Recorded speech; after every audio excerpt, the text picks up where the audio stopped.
क्या कोई हमें याद कर रहा था? पीछे तरफ से किसी आदमी की रौबदार आवाज आई। आवाज को सुनकर नित्या चौंक गई। वहीं रूही के चेहरे पर डर साफ दिखने लगा था। बाकी सब पलटकर जिस तरफ से आवाज आई उधर देखने लगे। एक हट्टा कट्टा आदमी व्हाइट कलर का 3 पीस बिजनेस सूट पहने खड़ा था। इसके पीछे से लाइट्स की रोशनी आ रही थी जिस कारण उसका चेहरा ठीक से दिख नहीं रहा था। आदमी एटीट्यूड के साथ चलकर अंदर आया और वाणी से थोड़ी दूरी पर खड़ा हो गया। रोनित ने जब अभय को देखा तो फौरन जाकर उसके गले लग गया। वाणी भी अभय को अपने सामने देख खुश और शौक थी। बाकी सब अभय को देख रहे थे। अभय जिसकी नजर सिर्फ वाणी पर थी वो वाणी को देखकर बोला, तारा अपने चांद को इतनी जल्दी भूल गई। अभय बचपन में वाणी को प्यार से तारा बुलाता था। अभय की बात सुनते ही वाणी खड़ी हुई और अभय के गले लग एक्साइटेड होते हुए बोली, चांद व्हाट अ सरप्राइज। वाणी को इतना खुश होकर किसी लड़के के गले लगे देख आकाश का खून खौल उठा। वहीं रूही भी अभय के पास गई और मजाकिया अंदाज में बोली, तो जयपुर के हुकुमसा को आखिर हम गरीबों की याद आ ही गई। रूही की बात सुन अभय उसे घूर कर देखता है, लेकिन फिर जल्दी से मुस्कुराकर वाणी से अलग हो रूही के गले लगते हुए बोला, याद कैसी नहीं आती, आखिर हमारी जान भी आप सब में ही बसती है। अभय और रूही को एक दूसरे के इतने करीब देख अब जलने की बारी हमारे आदि बाबू की थी। आदि तो गुस्से में अपने सामने रखी ड्रिंक को एक ही घूंट में पी गया। वहीं नित्या हैरानी से सब कुछ देख रही थी। उसे अभी भी अभय के अंदर चल रहे इरादों की भनक तक नहीं थी। तभी रूही अभय से अलग होते हुए बोली, लेकिन काकासा और नित्या ने तो कहा था कि तुम किसी काम में बिजी हो। जिस पर अभय बोला, हाँ मैं बिजी था लेकिन काम जल्दी खत्म हो गया तो इसलिए मैं यहाँ आ गया ताकि तुम सबसे मिल लूं। आखिर सबसे मिले काफी साल हो चुके हैं और फिर अपने पुराने वादे भी तो निभाने हैं। कहते हुए अभय की नजर कभी नित्या पर तो कभी वाणी पर रहती। आकाश भी ये सब देख रहा था। वहीं जब उससे बर्दाश्त नहीं हुआ तो उसने वाणी का हाथ पकड़कर उसे जबरदस्ती कुर्सी पर बैठाकर उससे बोला, तुम्हें रेस्ट की जरूरत है, वरना तुम बीमार पड़ जाओगी। अब तुम्हें उसकी चिंता करने की कोई जरूरत नहीं है क्योंकि अब उसका चांद उसकी फिक्र करने आ गया है। आकाश की बात खत्म होते ही अभय आकाश को किलर लुक देकर देखते हुए बोला। वहीं अब आकाश और अभय में आंखों ही आंखों में जंग छिड़ चुकी थी, जिसकी अंदाजा वहां सिर्फ रोनित और आदि को था, जिसे देख रोनित के चेहरे पर शैतानी मुस्कान आ गई। आकाश और अभय को देखते हुए रोनित अपने मन में बोला, चलो अब एक और जीजू को परेशान करने का मौका मिल गया। सोम जीजू का तो हो चुका, अब बचे 3। इनको भी मैं जल्दी ही सबक सिखाऊंगा। आखिर सली का कुछ फर्ज तो बनता है न अपने जिजाऊ को परेशान करने का। कहते हुए रोनित के चेहरे पर मुस्कान थी, जिसे देख इसके अंदर चल रही शैतानी को परख पाना मुश्किल था। वाणी, अभय और रूही तीनों अपनी बातों के मगन थे कि तभी सोम आकाश और आदि के पास जाकर उनके कान में बोला, यार ये एक साला कम पड़ गया था क्या जो एक और आ गया। जिस पर आदि सोचते हुए बोला, लेकिन इस आदमी के लक्षण मुझे कहीं से साले वाले नहीं लगते। देखो तो कैसे भाभी से बातें कर रहा है, जैसे उसका कोई पुराना आशिक हो। आदि की बात आकाश के गुस्से में घी डालने का काम कर रही थी। आकाश जिसका दिमाग पहले से ही गर्म हो चुका था, इससे पहले वो कुछ करता। अमन भी वहां पर आ गया। अमन ने जब नए शख्स को वहां देखा तो क्यूरियस होकर रूही से पूछा, सकी साहिबा ये हैंडसम नौजवान कौन है। अमन के मुंह से अपने दुश्मन की तारीफ सुन आकाश और आदि उसे खा जाने वाली नजरों से घूरने लगे, जिससे अनजान अमन तो बस अपने में जे मस्त था। तभी रूही अमन से अभय को मिलवाते हुए बोली, ये अभय राणा है, जयपुर के हुकुमसा। और हमारे बचपन के दोस्त। जिस पर अमन बोला, हाँ मैंने इनका नाम सुना है। ये लंदन में रहकर अपना बिजनेस करते थे जहां उनका खूब नाम है और अभी कुछ महीनों पहले ही इंडिया आए हैं। अरे वाह जीजू, आपको तो इनके बारे में बहुत कुछ पता है। रूही अमन की तारीफ करते हुए बोली। जिस पर अमन खुश हो गया। तो वहीं आदि चिढ़कर बोला, इसमें कौन सी बड़ी बात है, ये तो मैं अपनी छोटी उंगली से भर कर लूं। लेकिन आदि ने अपनी बात धीमे से कही थी जिस वजह से कोई भी उसे नहीं सुन पाया। आदि कुछ देर चुप रहकर रूही से बोला, वैसे मुझे एक बात समझ नहीं आई। तुमने कहा ये तुम्हारे बचपन का फ्रेंड है, लेकिन तुम लोगों की उम्र तो कहीं से भी मेल नहीं खाती। मेरे कहने का मतलब, कहाँ तुम बच्चियां और वो। इतना कहकर आदि शांत हो गया। वहीं रूही उसे घूर कर देखने लगी। वैसे लॉजिकली उसकी बात सही भी थी। अभय उन सबसे 7 साल बड़ा था, तो जाहिर सी बात है आदि ऐसा सवाल करता। वहीं आदि की बात सुनकर रूही लगभग गुस्से में बोली, क्यों, अगर वो उम्र में हमसे बड़ा है तो क्या वो हमारा दोस्त बन सकता? और अगर ऐसा है तो फिर मैंने आपसे शादी भी नहीं करनी चाहिए थी, बल्कि अपनी ही उम्र का क्यूट और हैंडसम सा लड़का ढूंढना चाहिए था। क्योंकि आप भी तो मुझसे उम्र में बड़े हैं ना। रूही की बात सुन आदि के साथ आकाश और सोम का मुंह खुला रह गया। वहीं बाकी सब हंसने लगे। आदि झल्लाते हुए रूही से बोला, यार अब इसमें हमारी शादी कहाँ से आ गई?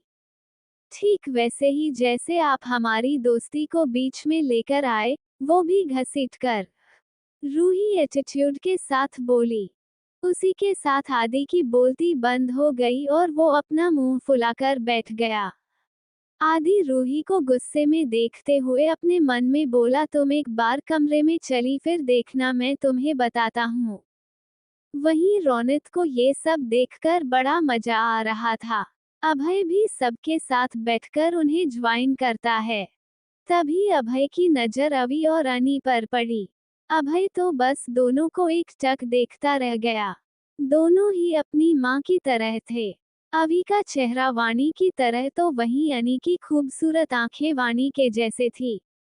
दोनों को देखकर कोई भी कह सकता था कि ये वाणी के बच्चे हैं। अनी और अवी भी अभय को टुकुर टुकुर देख रहे थे। वहीं अभय तो आकाश को फुल इग्नोर कर रहा था। अभय वाणी से बोला, तुम्हारे बच्चे बहुत सुंदर है, बिल्कुल तुम्हारी तरह। जिसे सुनकर वाणी मुस्कुरा दी। इसके बाद सभी आपस में बात करने लगे। वहीं नित्या परेशान दिख रही थी, जिसकी नजरें बस अभय पर थी। अभय को देखते हुए नित्या अपने मन में बोली, ये यहाँ ऐसे ही तो नहीं आए होंगे। पक्का इन्होंने कुछ प्लान बनाया होगा। हमें जल्दी ही काका सा इस बारे में बात करनी होगी। वहीं अभय अवी को गोद में लिए खिला रहा था। वहीं आकाश चाहकर भी कुछ नहीं कर पा रहा था, क्योंकि अगर वो कुछ भी करेगा तो वाणी उससे गुस्सा हो जाएगी। आकाश की पैनी नजर अभय पर थी, लेकिन अभय को इससे कोई फर्क नहीं पड़ता। दूसरी ओर टिया खड़ी फोन पर किसी से बात कर रही थी। तभी वहीं वेटर को तनु से बात कर रहा था। टिया के पास आकर बोला, मैम आपके लिए जूस। टिया बोली, नहीं मुझे नहीं चाहिए। जिस पर वेटर रौनक की तरफ इशारा करके बोला, मैम उन सर ने कहा था कि आपको देने के लिए। टिया ने एक नजर रौनक को देखा, फिर जूस पी लिया। जिसे देख वेटर के चेहरे पर ईवल स्माइल आ गई। उसके बाद वेटर टिया को एक कार्ड देकर वहां से चला गया। टिया ने कार्ड खोला, जिसे पढ़कर उसके चेहरे पर मुस्कान आ गई। कार्ड में लिखा था, मुझसे आकर पैलेस के पीछे वाले स्टोर रूम में मिलो। उसी के साथ हार्ट के इमोजी बने थे। जिसे पढ़ने के बाद टिया एक नजर फिर से सामने देखने लगी, लेकिन इस बार रौनक उसे नहीं दिखा। जिसके बाद टिया पैलेसक पीछे की तरफ चली गई। टिया को जाते देख दूर खड़ी तनु के चेहरे पर खतरनाक मुस्कान आ गई। तनु अपने हाथ में पकड़े वाइन की एक शिप लेते हुए खुद से बोली, अब तुम्हें पता चलेगा मेरे रोनित पर नजर डालने का अंजाम क्या होता है। दूसरी ओर, जब आकाश से अभय और वाणी को साथ देखकर बर्दाश्त नहीं हुआ तो आकाश कुर्सी से खड़ा हुआ और वाणी को अपनी बाहों में उठाकर ले जाते हुए बोला, बहुत पार्टी हो चुकी, अब चलकर आराम करो। उसके बाद आकाश रूही और नित्या को बच्चों को लेकर आने का कहने के बाद किलर लुक के साथ अभय को देख वहां से चला गया। अभय को ये सब देखकर आकाश के ऊपर बहुत गुस्सा आ रहा था, लेकिन वो सबके सामने कुछ नहीं बोला। नित्या ने डरते हुए एक नजर अभय को देखा, फिर वो रूही के साथ अभी और अनी को लेकर चली गई। उनके जाने के बाद अमन अभय के बगल में बैठ गया और अभय से बोला, और साले साहब सब बढ़िया। अभय कोल्ड लुक देकर अमन से बोला, व्हाट साला, मेरा नाम अभय राणा है, जयपुर का हुकुमसा। और तुम भी मुझे हुकुमसा कहकर बुलाओ, यही तुम्हारे लिए अच्छा होगा। अमन मजाकिया तो बोला, अरे साले साहब आप तो नाराज हो गए। अब देखो आप साक्षी, रूही और वाणी भाभी के दोस्त हैं, मतलब वो आपकी बहनें जैसे हुई, तो उस रिश्ते से आप हमारे साले हुए। पहली बात, वाणी मेरी बहन नहीं, और दूसरी बात, मुझे जबरदस्ती के रिश्ते बनाने पसंद नहीं। अमन की बात खत्म होने से पहले से अभय बोला। उसकी आवाज में रूखापन था। इतना कहकर अभय उनके पास से चला गया। आदि तो अभी भी गुस्से में अभय को देख रहा था। सोम, आदि और अमन तीनों साथ बैठे जाते हुए अभय को ही देख रहे थे, जिन्हें देखते हुए अमन बोला, साला कुछ ज्यादा ही एटीट्यूड नहीं है ने इसमें। जयपुर का हुकुमसा है तो कहीं का तोपचंद्र है का जो भाव खा रहा है। तभी सोम बोला, अभी साली साहिबा रूही और भाभी वाणी के सामने तो इसके मुंह से बड़ा शहद टपक रहा था। इसे देखकर कौन कहेगा कि ये ऐसा खड़ूस निकलेगा। तभी आदि बोला, सारे हैंडसम लड़के ऐसे ही होते हैं। अब तुम सब अपने आकाश को ही देख लो ना। आदि की बात सुनकर अमन और सोम आदि को देखते हैं, फिर दोनों एक साथ अपने साथ में हिलाकर बोले, you are right bro. Audio by Sakil JX07। साला कुछ ज्यादा ही एटीट्यूड नहीं है ने इसमें। जयपुर का हुकुमसा है तो कहीं का तोपचंद्र है का जो भाव खा रहा है। अमन जाते हुए अभय को देखकर बोला। तभी सोम बोला, अभी साली साहिबा रूही और भाभी वाणी के सामने तो इसके मुंह से बड़ा शहद टपक रहा था। इसे देखकर कौन कहेगा कि ये ऐसा खड़ूस निकलेगा। तभी आदि बोला, सारे हैंडसम लड़के ऐसे ही होते हैं। अब तुम सब अपने आकाश को ही देख लो ना। आदि की बात सुनकर अमन और सोम आदि को देखते हैं, फिर दोनों एक साथ अपने साथ में हिलाकर बोले, यू आर राइट ब्रो। तभी सोम थोड़े गुस्से में बोला, तुम्हारे कहने का मतलब क्या है कि हम हैंडसम नहीं है? अभी मेरे एक इशारे पर लड़कियां मुझ पर मर मिटने को तैयार हैं। आदि बोला, ये बात अगर आकाश कहता तो मैं मान भी लेता, लेकिन तुम्हारे ऊपर मुझे शक है। जिसे सुन सोम को गुस्सा आ गया। वहीं अमन दोनों आराम से दोनों की नोक झोंक का मजा ले रहा था।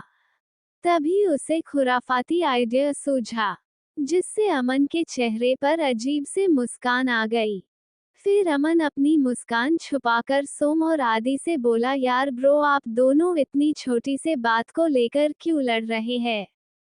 अमन फिर सोम से बोला, एक काम करो सोम भाई, आप ना अब अपना चाम दिखा ही दो, ताकि आदि भाई को भी पता चल जाए कि आप भी आकाश भाई से कम नहीं। आदि बोला, ये पॉसिबल ही नहीं है, कोई लड़की इसे भाव दे। ऊपर से अब तो शादीशुदा भी आदमी भी बन गया। आदि की बातें सोम के अंदर की आग को हवा देने का काम कर रही थी। सोम फुल एटीट्यूड के साथ चेयर से खड़ा हुआ और अपनी शर्ट की बाह के बटन खोल उन्हें फोल्ड करते हुए बोला, अब तो मैं तुझे साबित करके ही रहूंगा कि सोम आखिर चीज क्या है। Just wait and watch. इतना कहकर सोम आसपास अपनी नजरें दौड़ाकर लड़की को ढूंढने लगा। तभी उसकी नजर ब्लैक शॉर्ट ड्रेस पहने एक लड़की पर पड़ी, जिसे देख सोम मुस्कुराया और आदि और अमन को इशारा कर चला गया। सोम को जाते देख आदि के चेहरे पर तिरछी मुस्कान थी। आदि सोम को जाते हुए देखकर बोला, मैं भी देखता हूँ कैसे तुझे कोई लड़की पटती है। तभी अमन सोम की तरफ देखते हुए आदि से बोला, ब्रो आपने ये क्या किया? अगर साली साहिबा मीरा को इस बारे में पता चल गया तो? सोम की बात खत्म होने से पहले ही आदि बोला, अरे किसी को कुछ पता नहीं चलेगा, वैसे भी ये बात हम तीन के अलावा किसी को नहीं पता। लेकिन बेचारे दोनों इस बात से अनजान थे कि कोई था जो शुरू से उनकी बातें सुन रहा था, जिसे सुनने के बाद उसके चेहरे पर डेविल स्माइल आ गई। रोनित खुद से बोला, अब सही फंसे हो प्यारे जीजू, अब मजा आएगा। जब तीनों बात करने में बिजी थे तब रोनित उनके पास वापस आया था। तभी उसने उन्हें बातें करते हुए सुन लिया।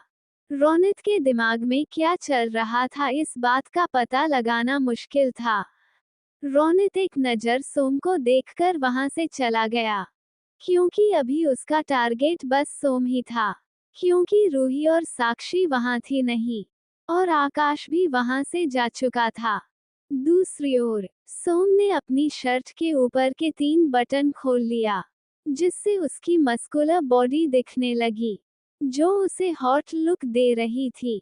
वहीं दूर से बैठे आदि और अमन तो सोम को ऐसे देख हैरान थे, उनकी आंखें बाहर आने को थी।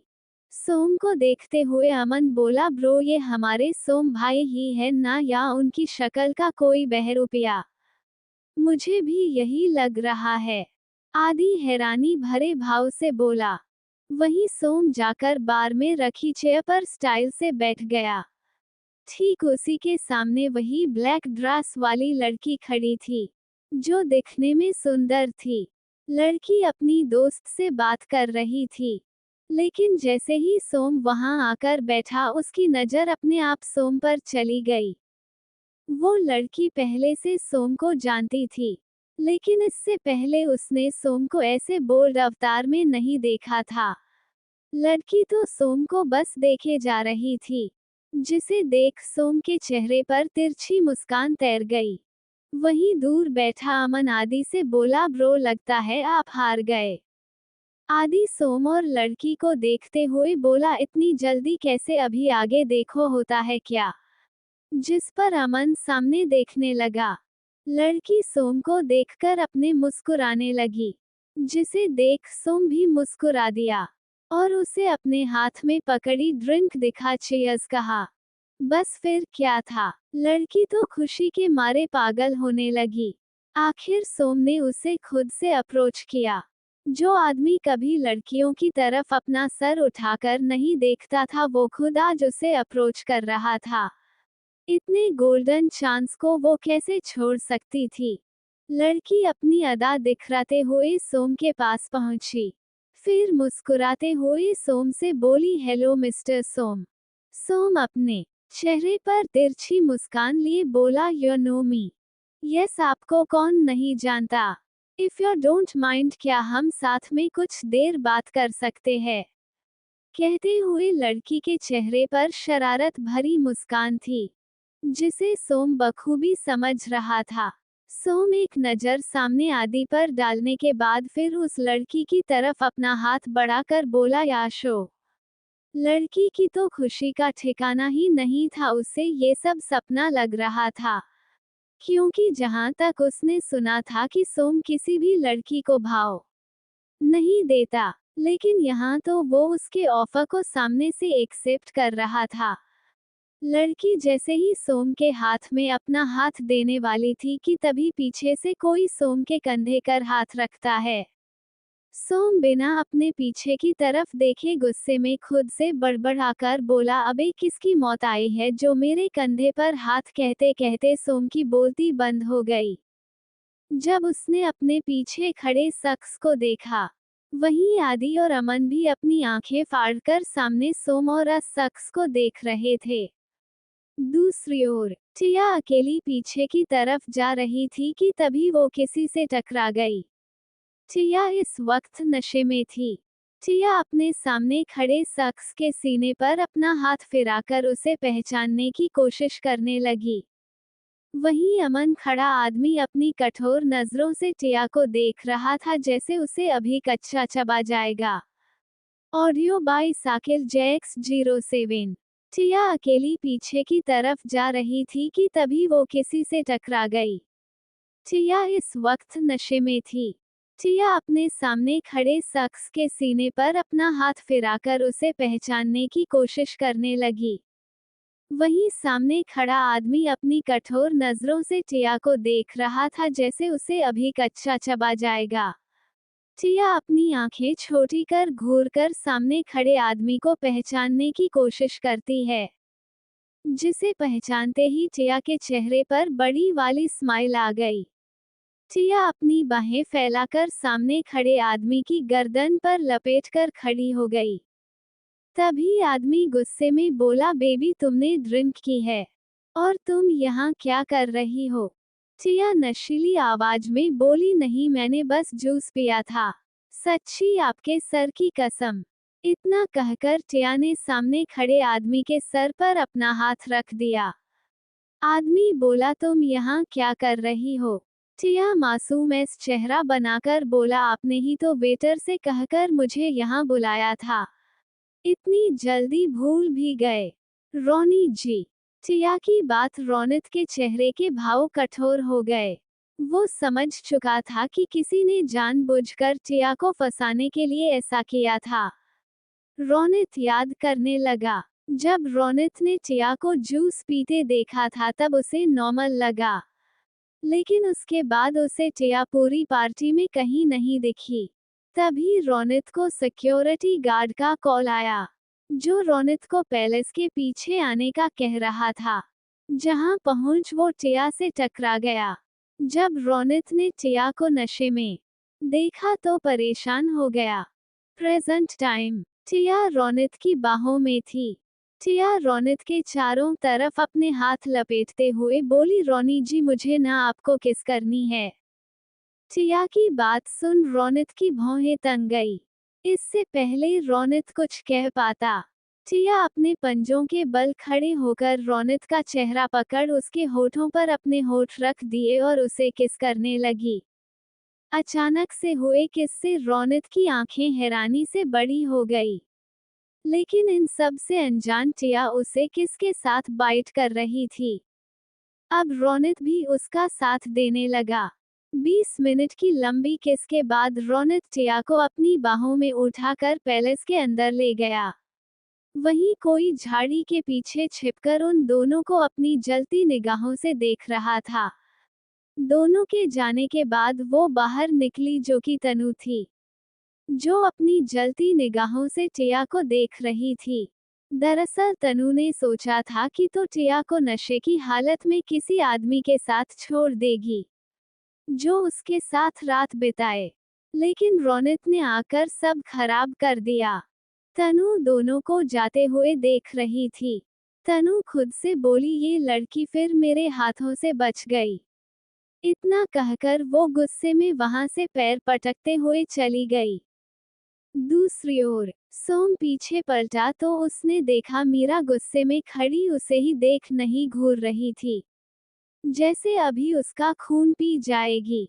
मीरा की देखते ही सोम के भाव बदल गए। सोम मीरा को देख खिसियानी हंसी हंसते हुए बोला, तुम यहाँ क्यों? यहाँ नहीं होना चाहिए था। और आप यहाँ क्या कर रहे हैं? मीरा गुस्से में बोली। उसके बाद वो सोम के पीछे खड़ी लड़की को देखने लगी, जो इस वक्त मीरा को ही देख रही थी। वहीं आदि और अमन दोनों हंसते हुए बोले, अब आएगा असली मजा। तभी अमन बोला, काश इस वक्त हमारे पास पॉपकॉर्न और कोल्ड ड्रिंक होती तो मजा डबल हो जाता।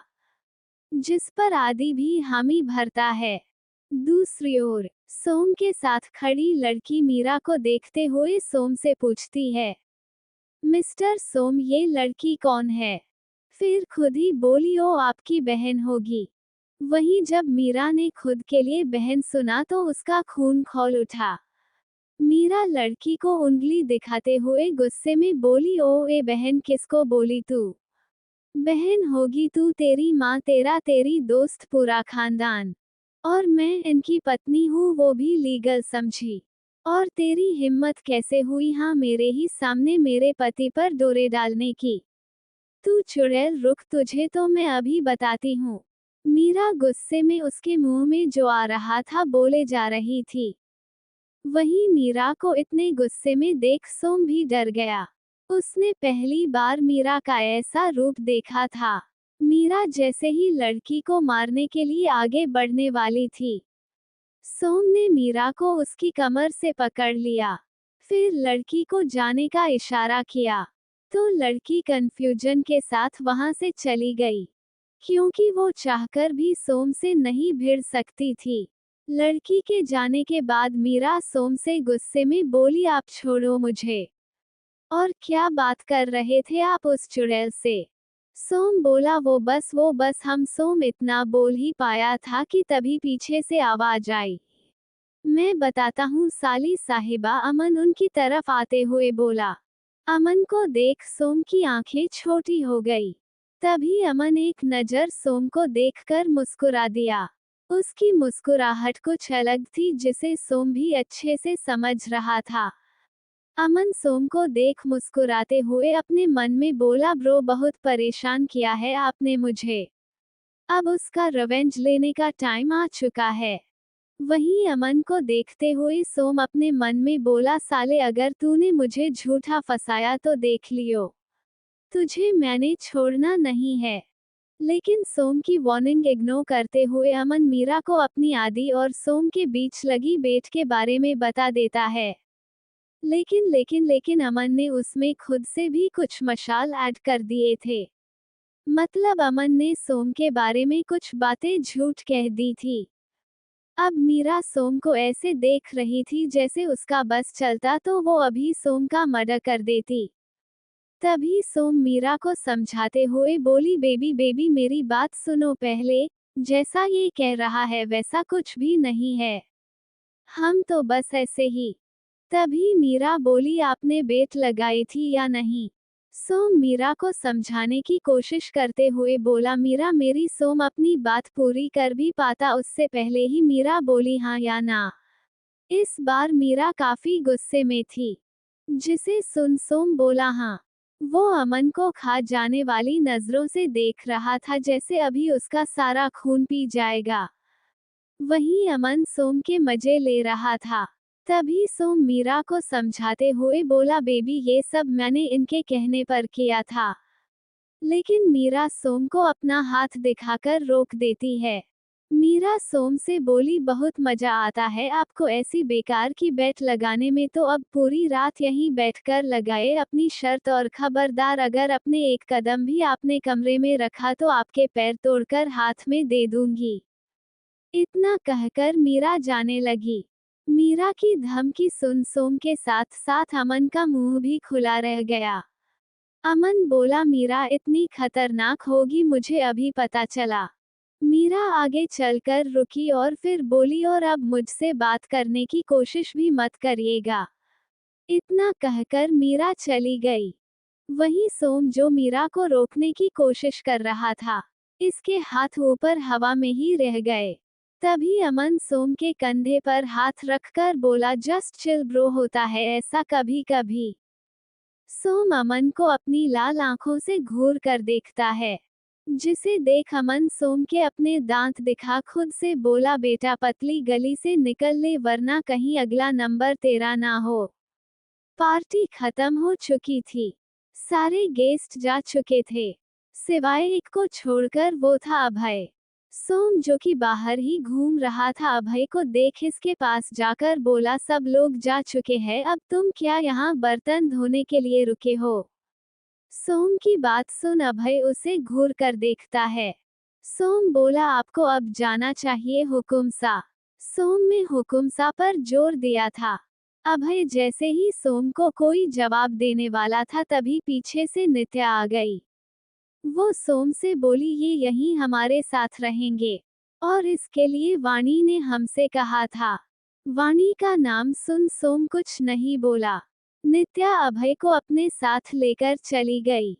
जिसके जाने के बाद सोम बोला, साला यहाँ पैलेस ना हो के धर्मशाला खुला है, अब देखो कोई न कोई आता हो रहता है।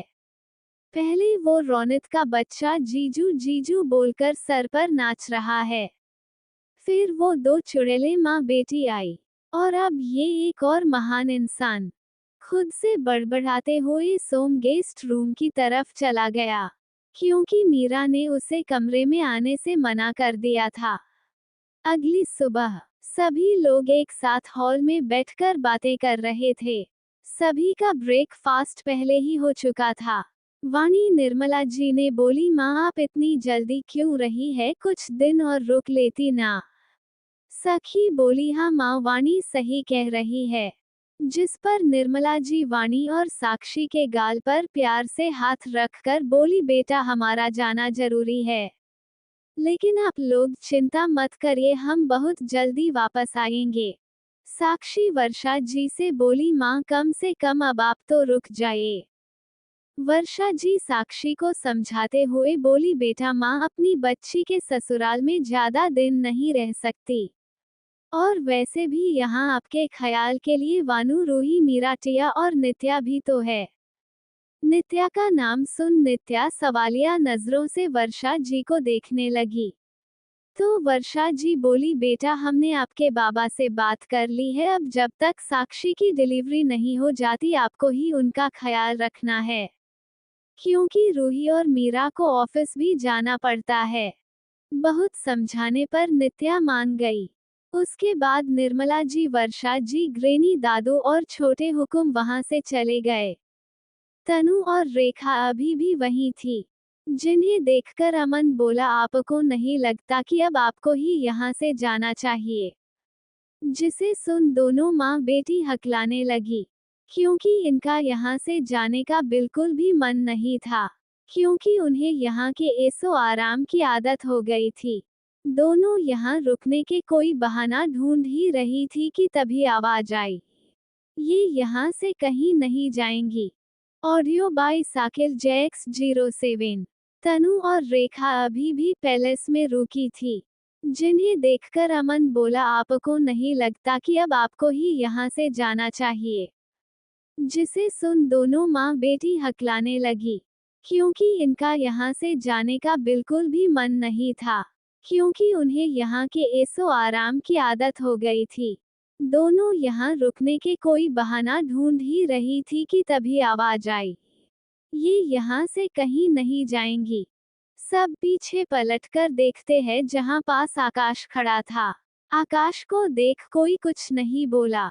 वहीं तनु और रेखा खुश हो गई, लेकिन उन्हें कहाँ पता था कि यहाँ रुकना ही उनकी सबसे बड़ी गलती है, जो उन्हें आगे जाकर पता चलेगी। खामोशी को तोड़ते हुए अमन अभय से बोला, क्या अब आप भी यहीं रुकने वाले हैं? अभय अमन को घूर कर देखने के बाद बोला, नहीं मैं कल चला जाऊंगा। क्यों, अभी तो हम मिले हैं और अभी से तुम जाने की बात करने लगे। तुम नहीं जाओगे, यहीं हमारे साथ रुकोगे। मैं भी देखती हूँ कौन तुम्हें जाने बोलता है। अमन के कहने पर साक्षी बोली। वो अमन को घूर रही थी, जिसे देख अमन का मुंह बन गया।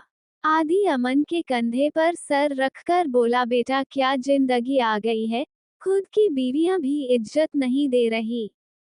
सही कहा भाई, अब तो लगता है कि कमंडल लेकर हिमालय में तपस्या करने जाना ना पड़े। जिस पर उनके बगल में बैठा सोम बोला, भाई अगर जाना मुझे साथ में, मुझे भी लेते चलना। फिर सामने मीरा की तरफ देखकर आगे बोला, क्योंकि अब लगता तो नहीं कि यहाँ कोई दाल गलने वाली है। मीरा जो अभी भी सोम से नाराज थी, सोम उसे देखकर उदास हो गया। आदि बोला, मजे तो बस हमारे साले साहब के हैं। देखो कैसे चोरी चोरी नैन मटक के करने में लगे हैं, वो भी एक नई दो के साथ। सोम बोला, सही कहा, उसके पास तो एक के साथ एक फ्री ऑफर है, और हमारे पास क्या है, बस हमारी बीवी, वो भी शेरनी। आदि बोला, मैं ना पहले ही कहता था कि शादी मतलब बर्बादी, लेकिन तुम लोग ही थे जिन्हें शादी का लड्डू खाने का शौक चढ़ा था। खुद तो खाया, साथ में मुझे भी खिला दिया, अब क्या है तीनों साथ मिलकर पछता रहे हैं। तभी कोई बोला, भाई तीन नहीं चार। तीनों ने एक साथ सर ऊपर उठाकर देखा तो उनके सामने आकाश खड़ा था। आकाश को देख सोम बोला, हमारा तो समझ आता है भाई, लेकिन तेरे साथ क्या हुआ? जिस पर आकाश तीनों के पास बैठकर बोला, क्या हुआ? जिस आकाश रघुवंशी के नाम अकेले से लोग कांपते थे, उसकी अपनी बीवी के आगे ही नहीं चल पाती। अगर कुछ कह दो तो या तो मुंह फुला लेती है या फिर दादू से शिकायत कर देती है। और ऊपर से उसके साथ आया वो साला हमेशा ही नाक पर दम करके रखा है। आकाश की बात सुन तीनों आकाश को सांत्वना देते हैं। आदि बोला, यार मेरी वाली तो एक नंबर की भुक्कड़ है, जब देखो कुछ ना कुछ खाती रहती है। और कभी कभी तो मुझे उसके लिए रात में उठकर भी खाना बनाना पड़ता है। और अगर मैंने माना किया तो रात भर मुझे सोने नहीं देती। पूरे कमरे में तहलका मचा देती है। अमन बोला, मेरी वाली तो बहुत गुस्से वाली है। जब उसे गुस्सा आता है तो मेरी ही पिटाई कर देती है। पता नहीं कहां से एक दिन उसने मुझे एक लड़की के साथ देख लिया, उसके बाद उसने मेरी ऐसी पिटाई की 2 दिन तक मेरे बम में दर्द रहा। अमन की बात सुन तीनों हैरानी से अमन को देखने लगे। तो सोम बोला, वैसे साक्षी तो पहले ही थोड़ी गुस्से वाली दिखती है, तो इसमें कोई बड़ी बात नहीं कि उसने तुझे कूटा। सोम आगे बोला, लेकिन मीरा वो मेरी प्यारी सी भोली भाली सी दिखने वाली बीवी, उसे भोला समझने की गलती मत करना। एक दिन मैं रात में ड्रिंक करके रूम गया और उसके साथ रोमांस करने लगा, पर कहकर सोम चुप हो गया। जिसे चुप होते देख अमन क्यूरियस होकर बोला, पर क्या बड़े भाई आगे क्या हुआ? सोम रोनी सूरत बनाकर बोला, उसने मुझे रात में ही लात मारकर कमरे से बाहर निकाल दिया और तो और 3 दिन तक मुझसे बात नहीं की। आदि बोला, इतनी सी बात पर ऐसा कौन करता है? वो पागल है क्या? जिस पर सोम थोड़ा सकुचाते हुए बोला, वो एक्चुअली मैंने नशे की हालत में आलिया भट्ट का नाम ले लिया था। आलिया भट्ट? ये कौन सी बियर का नाम है? अमन कंफ्यूज होकर बोला। आदि झल्लाते हुए बोला, अबे वो बॉलीवुड एक्ट्रेस आलिया भट्ट की बात कर रहा है गधे। जिस पर अमन अपना सर हिलाकर बोला, ओ हाँ वैसे वो है एक नंबर की। अब तीनों अमन को पैनी नजरों से घूर कर देख रहे थे। जिस पर अमन अपनी बात को बदलते हुए बोला, मेरे कहने का मतलब वो एक्टिंग एक नंबर की करती है। आप लोग भी ना कुछ भी सोचते हो। खैर ये छोड़ो और मैन टॉपिक पर आओ। सोम नासमझी से बोला, मैन टॉपिक? अमन सोम को समझाते हुए बोला, अरे मेरे भोले भाई, हमारा मैन टॉपिक बीवियों की बुराई। हम सब बैठकर यही तो कर रहे थे। तभी उन्हें एक साथ चारों लड़कियों की आवाज सुनाई दी। और हम में कौन कौन सी बुराइयां हैं? जिस पर अमन बेपरवाही से बोला, अरे अब क्या ही बताऊं, अगर गिनवाने बैठा तो पूरी किताब कम पड़ जाएगी। लिखने कहते कहते अमन रुक गया और उसी के साथ उसे हिचकियां आनी चालू हो गई, क्योंकि उनके सामने वाणी, साक्षी, मीरा और रूही खड़ी थी, जो अपने अपने प्यारे पति देव को खा जाने वाली नजरों से घूर रही थी। अमन के तो होश उड़ चुके थे साक्षी को अपने सामने देखकर। वही हाल सोम, आकाश और आदि का था। चारों अपनी अपनी बीवियों को देख रहे थे। तभी शांति को तोड़ते हुए रौनित बोला, जो साक्षी के बगल में खड़ा था। रौनित अपने चारों जीजाओं की तरफ इशारा करके बोला, मैं ना बोलता था आप चारों से को ये आपकी पीठ पीछे बुराई करते हैं, लेकिन आप लोग ही कभी मेरी बात नहीं मानती थी। ये लीजिए, देख लीजिए अपनी आंखों से। रौनित की बात सुन हमारे चारों हीरो रौनित को देखते हैं, जिन्हें देख रौनित ने आंख मार दी, जिसे देख तीनों के लिए गुस्से से लाल हो गए। सोम अपने मन में बोला, इस साले के बच्चे ने फिर से हमें फंसा दिया। मेरा बस तो चलता तो इसे कब का यहाँ से उठाकर बाहर फेंक देता। वहीं सोम को देते हुए रोनित कुटिल मुस्कान के साथ बोला, आप मुझे यहाँ से नहीं निकाल सकते, क्योंकि अगर आपने ऐसा किया तो मेरी ये मुंह बोली बहनें आपको नहीं छोड़ने वाली। आफ्टर ऑल मैं उनका इकलौता भाई जो ठहरा। रोनित और उनके जीजाओं के बीच आंखों ही आंखों में कोल्ड वॉर चल रहा था।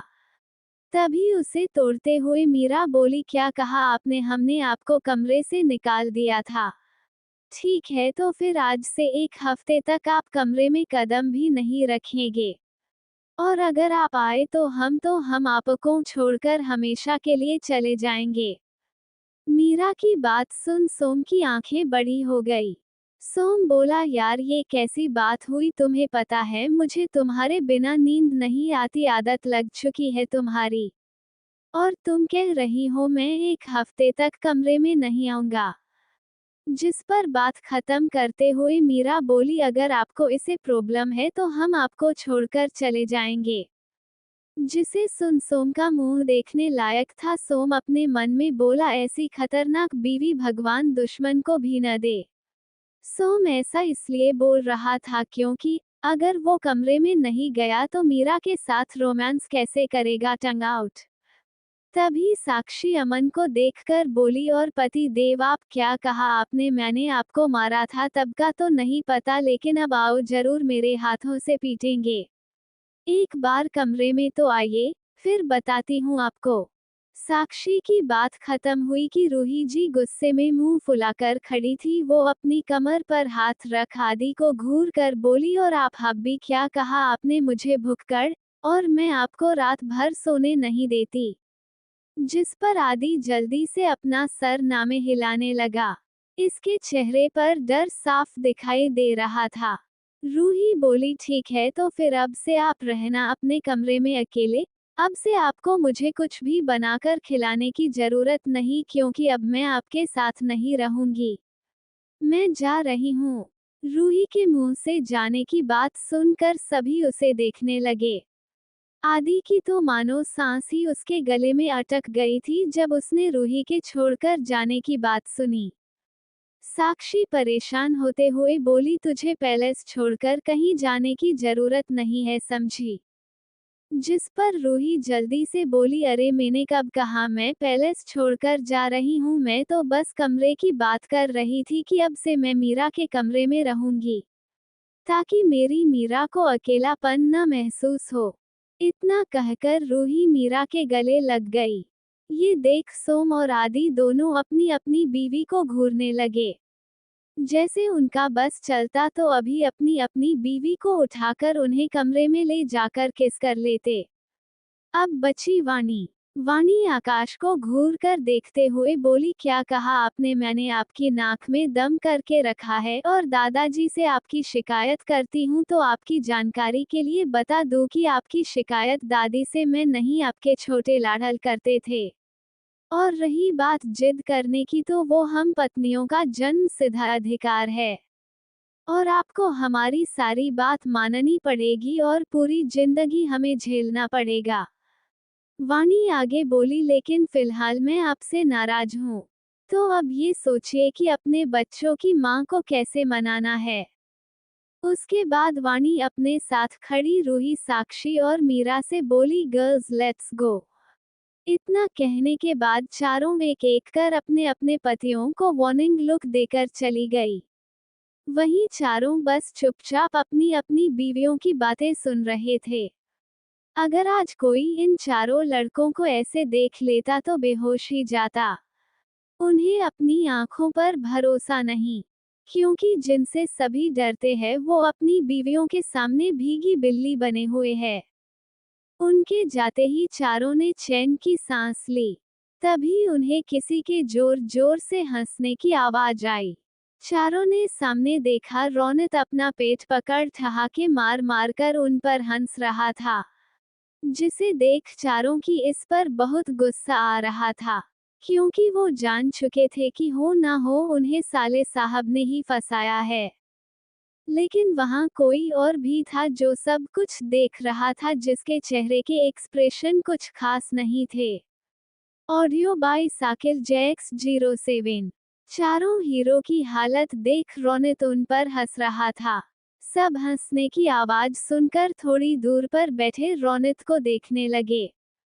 चारों ने सामने देखा, रोनित अपना पेट पकड़ ठहाके मार मार कर उन पर हंस रहा था, जिसे देख चारों की इस पर बहुत गुस्सा आ रहा था, क्योंकि वो जान चुके थे कि हो ना हो उन्हें साले साहब ने ही फंसाया है।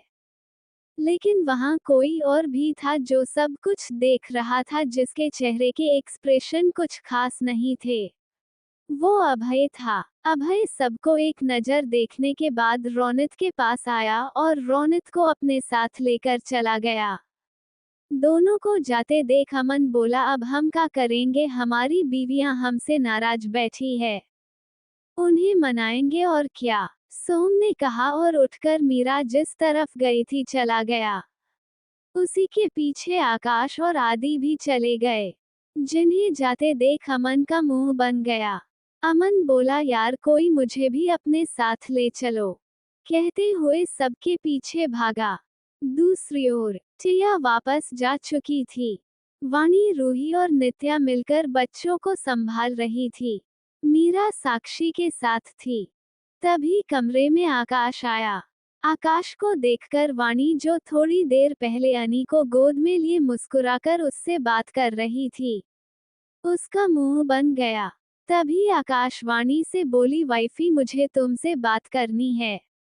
कहते हुए आकाश कमरे में अंदर आया तो वाणी बोली, रूही कह दो अपने जीजू से कि मुझे उनसे कोई बात नहीं करनी। रूही एक नज़र वाणी को देखने के बाद आकाश को देखने लगी और मासूमों सा चेहरा बना लिया। तो आकाश वाणी से बोला, यार पहले एक बार मेरी बात तो सुन लो। लेकिन वाणी कहाँ किसी की बात सुनने वाली थी। वाणी ने अनी को अपनी गोद में लिया और आकाश के सामने से होकर कमरे से बाहर चली गई।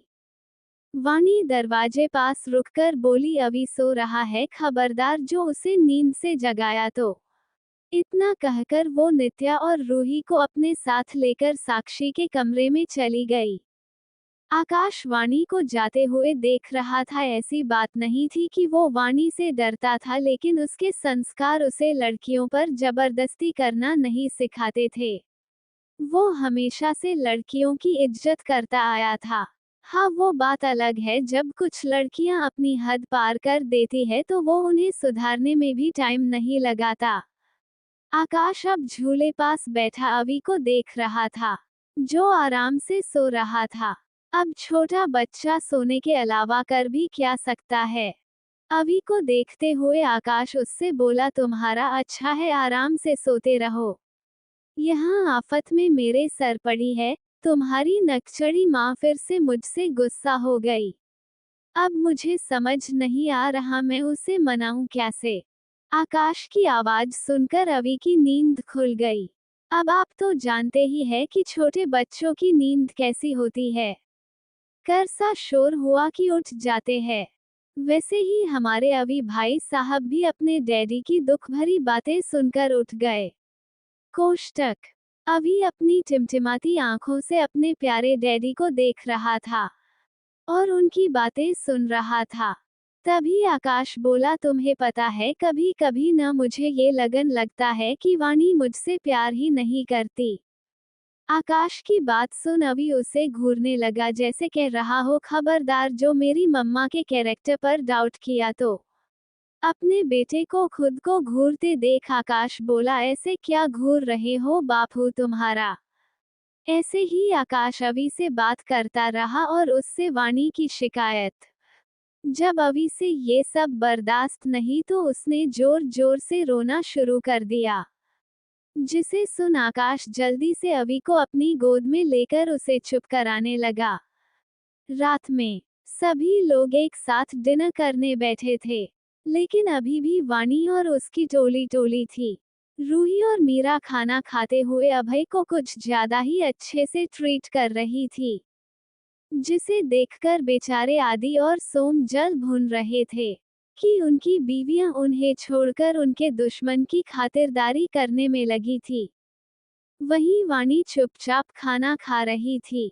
तभी तनु वाणी से बोली, वैसे वाणी क्या कल तुम मेरे साथ मंदिर चल सकती हो? वो क्या है, मैंने तुम्हारे और बच्चों की रक्षा के लिए भगवान से दुआ मांगी थी जो कि अब पूरी हो चुकी है, तो मैंने सोचा कि क्यों ना उन्हें कल चलकर प्रसाद चढ़ा आए और गरीबों में कुछ दान भी कर देंगे। तनु के मुंह से इतनी अच्छी बातें सुन सभी हैरान थे और तनु को देख रहे थे, जिनमें अभय भी शामिल था, क्योंकि अभय ने बचपन से ही तनु को वाणी को परेशान करते देखा था और कई बार तो उसने उसे तनु से बचाया भी था। वहीं वाणी बिल्कुल नॉर्मल थी। वाणी को कुछ ना बोलते देख रेखा जी तनु से बोली, अरे बेटा, ये भी कोई पूछने वाली बात है, भगवान के काम के लिए जा रही हो तो वाणी थोड़ा ना मना करेगी। फिर वाणी की तरफ देखकर आगे बोली, है ना वाणी बेटा? वाणी पहले दोनों माँ बेटी को घूर कर देखती है। देखने के बाद वो बोली, ठीक है। जिसे सुनते ही तनु के चेहरे पर कुटिल मुस्कान आ गई।